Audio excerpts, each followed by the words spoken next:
Cincinnati, midget wrestling. Wow, you sound like a 5-year-old. You sound like a 5-year-old. Baby, Boombox is #1 in this game. #1. Can't touch me. What's the slogan?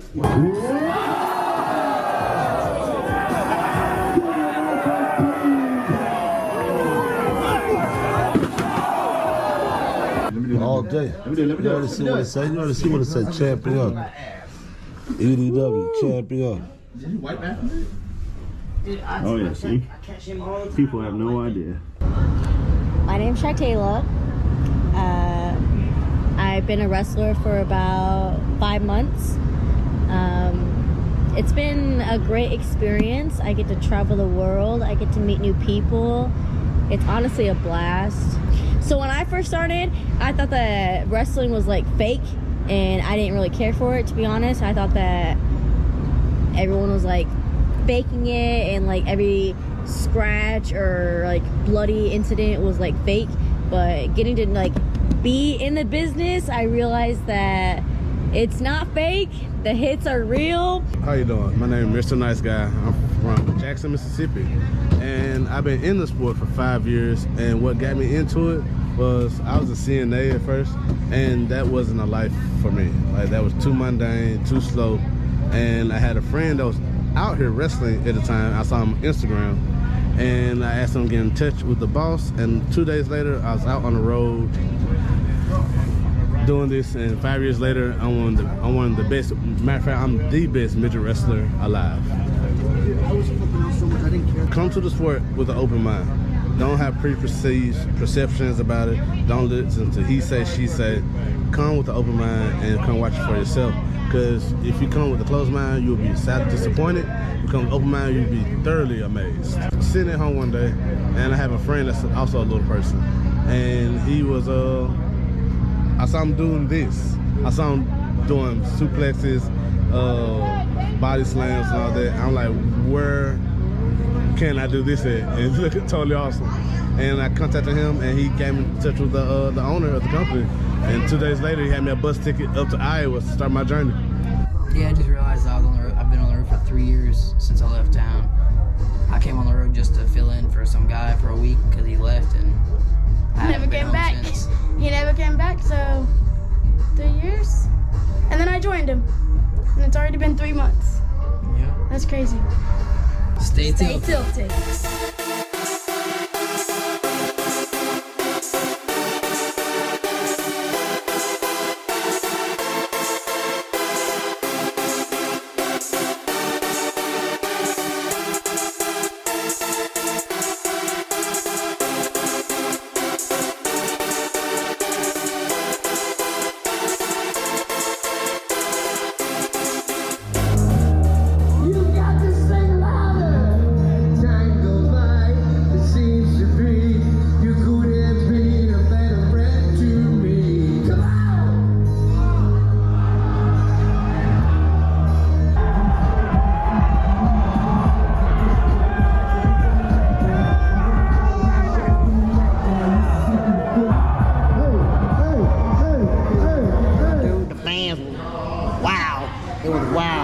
It's me, Michael Jackson, and I work for the Michael Wrestling Federation. And my name is exactly what it sounds like, a small Michael Jackson impersonator. And I think more than that. I'm kind of more than that. I'm Michael Jackson, you know. My main gig is I am a halftime referee for all the matches and halftime dancer performer for the rest. How did you get involved into this business? Well, years ago, I remember I was dating this girl, and she, somewhere near, like, where I was lived at, they came, and then she was like, she heard about it before I did. She was like, there's some people that look like, because at the time, I was the only little person I had known, and to her, I'm the only little person that she knows as well. So with that being said, she like, there's some people that like you. She didn't even know the words for it. There's some people that like you and they're wrestling. I'm like, oh, that sounds cool. I didn't even go to the show. She went. I ended up getting back involved in the company. I saw them somewhere, and I was like, oh, that's the same company. And ever since then, they met me. We hit it out. How many years have I been involved in the wrestling business? 3 years now. If someone's interested in this and they see it and they want to get involved, how how would you suggest that for them if someone wants to get involved in this? Well, first, we don't have much room for. This is the first time I get to say this. There's a height requirement. That's number one. So people that are above the height 4 feet and 11 inches, you don't meet the height requirement. That's number one. Now, if you do, you should probably go to microwrestling.com right here. There, email us because we answer our email, or you can call that number on the back once again, or come to a micro wrestling show. We'll give you an interview on the spot. Yeah, right on the spot. Make that long story short, we got certain little people who feel different about what we do, while the others feel the other way. So I feel like we're pushing the boundaries of what we can and can't do. What do you think that this does for the community? It boosts, it helps. Yes, it helps us and expose our talents.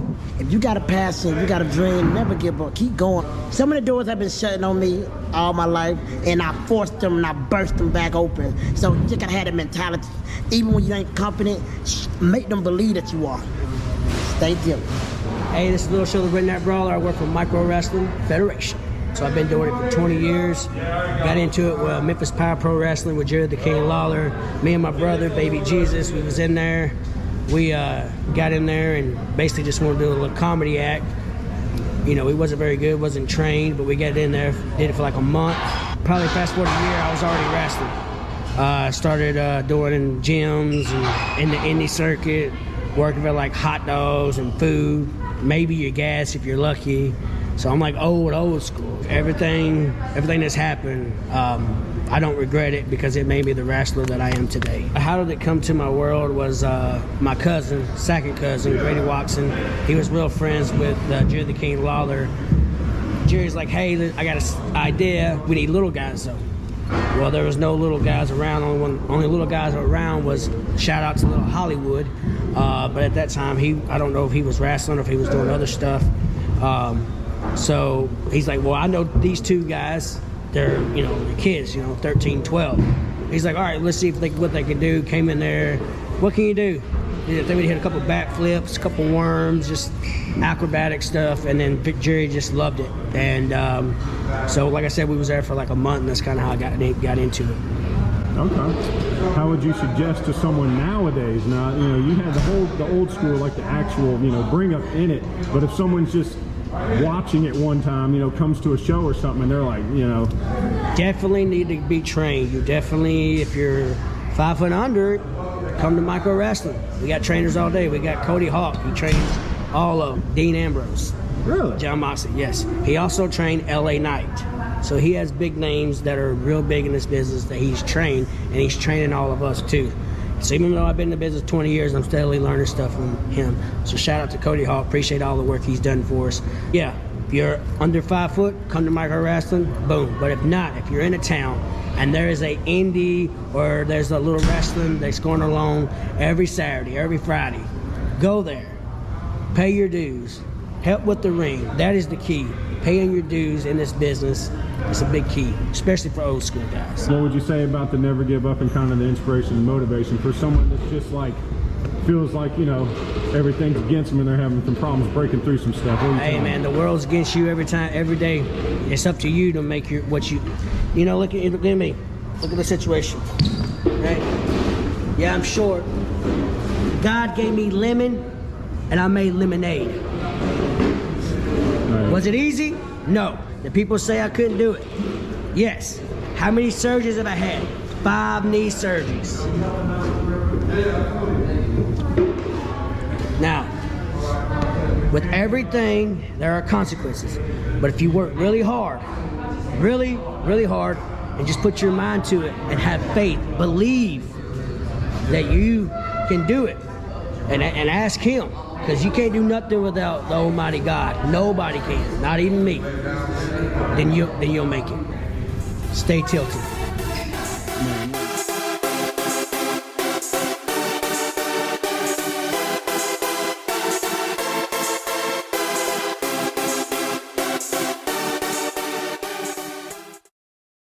So I'm Chica Chicana.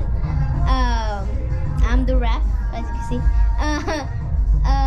Well, I would just say it's cool to do it, and it's always cool to try new things. And I wouldn't say it's easy, because it's not. You know, like, people actually get beat up and they get bloody noses and they get hurt. But I would say as long as you're like okay with it and like you're really passionate about it, you would understand why we do this. You know, like yes, there's a lot of risks and a lot of things that we don't like about it, but we also like the people and like why we're doing it. You know, like it has like a story of us, kind of, you know, like our parents were wrestlers, so it just kind of like brings us closer to them, and it also like brings happiness to people. Like we said, they get really happy, so that makes us cool about it, you know. I'm in this business to the lucha libre, the wrestler, for a long time. I am superstar for 23 years. For that company, everybody is a younger, so I am an old man in this business. Nobody affect that show, because everybody, when they come in, they enjoy everything. The cross line, the punch, the bracket, the plancha, the tope, also. Nobody affect. That show is amazing. So for the people they don't know, for the lucha libre, for the wrestler, they have to come and to see in the person. It's very interesting. It's amazing. I guarantee when you come in, you come back again. So I was start in this business part of the life, because I was the little bullfighter when I was younger. So I had too many different jobs. So when I come into the wrestler, to the lucha libre, was because my old brothers, they come into this business before than me, so they invite me. That's why I'm here. For the people, they want to come into and do a wrestler, a recommendation, a good recommendation is you have to do it. The more you can, you have to use the all power, and you have to respect, because the lucha libre, you have to do a respect, and you have to put it in your all power and your all energy is very important. Still turtle. Yeah, right.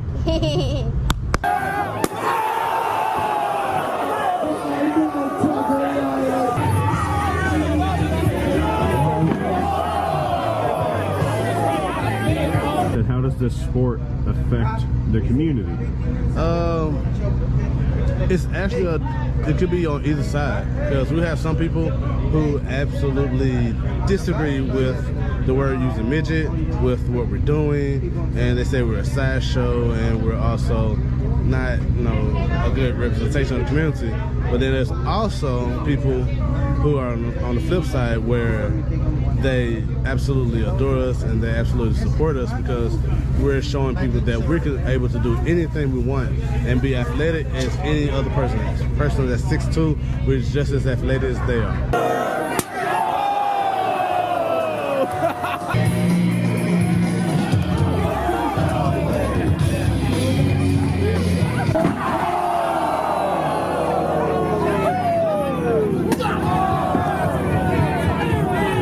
First thing about failing is not doing it. I don't think being a failure is a try. And like, if you got a dream, if you got a goal, there's either all or nothing. Because if you fail, you're still gonna be in the same place. But if you succeed, you'll be so many times further. Like, it's always about progression. It's always about moving forward. What keeps you motivated in the business? The thought of I can always progress as a wrestler, always progress as an entertainer, always progress as a human being, and to have something to call my own ownership is number one for me. And I don't want this to be my stopping point. I just want to be my jumping point. Like, I just want to train kids, like, because where I'm from, there's not many opportunities outside of football and basketball. So there's kids who are not interested in football and basketball. So I want to go back home and open up a gym, wrestling gym for the youth and for people who just want to, you know, try something different. Stay tilted, bro.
What's up, everybody? It's your boy here, Heavy Metal Mario. How long you been in the business? 8 years. Currently, I am with Micromania. The previous companies that I worked for, I have no beefs with any of the guys. All the guys are great that I've worked with over the years. The Extreme Dwarfinators, all those guys over there, they're great. All the guys at Micro Wrestling Federation, those guys are great. How did you come across the idea of Heavy Metal Mario? At the nightclub in MGM, they had us like dress up as kind of like mascots and just kind of hang around and party with people, take pictures. And one of my costumes was Mario, so I told them about it, and they brought that over and said, you should be Little Mario. So I started in the red and blue costume, the Mario costume, then I switched up my name from Little Mario to Heavy Metal Mario because there's so many littles in the micro world. I didn't want to get confused and I wanted to stand out. So Heavy Metal Mario stuck. I proceeded to change up my image from red and blue to red and black and other colors that I have, and I changed the buttons to skulls, and this is my logo right here.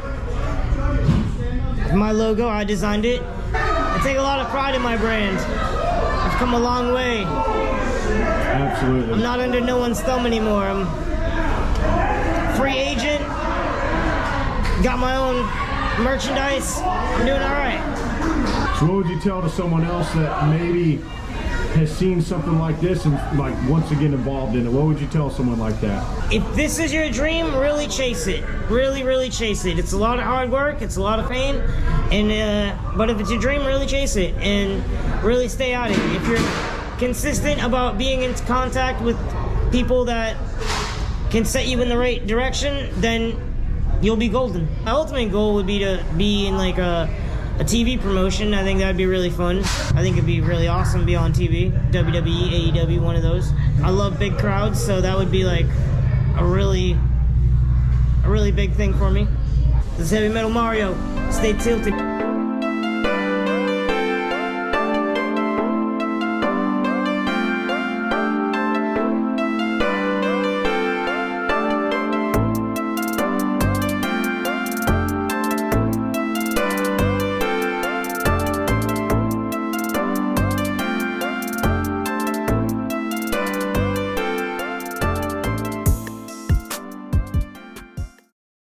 It's like the crowd was still like trying to, like they were going for me, but I'm like, okay, they're going for Tucker or me or not. But there was at one point where like I was doing all this dirty moves. They're like, oh, you doing today? I was like, whatever. I know they. I was getting it in with the old dude next door. Yeah, he was. I was right by the beside him. ringside. That was awesome, bro. Yeah, I was real close. You actually almost got me with that the wet floor sign. That was awesome. What do you mean? It'll be on the GoPro. It shattered, dude. When it hit, it shattered. Oh yeah. When I used awesome. when I put the ladder on top, yeah. Yes. Hey, did that hurt? No. Okay. He's like, no. Okay.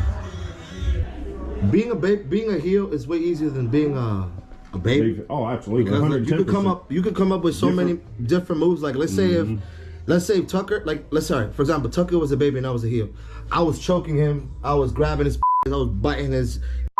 Like he can't do those kind of moves on me, because if he do those kind of moves on me, people are gonna be like, oh, but that's a jerk move. You know, you can't get the crowd confused, because you know the crowd needs to know a good guy and a bad guy. You know what I mean? So as the unless if like you're a real good heel, like Triple H, Ric Flair, people will chant you because you are the man. You know what I mean? But like to come up with some like baby moves, it's pretty much powerhousing, like slamming, doing the submission holder.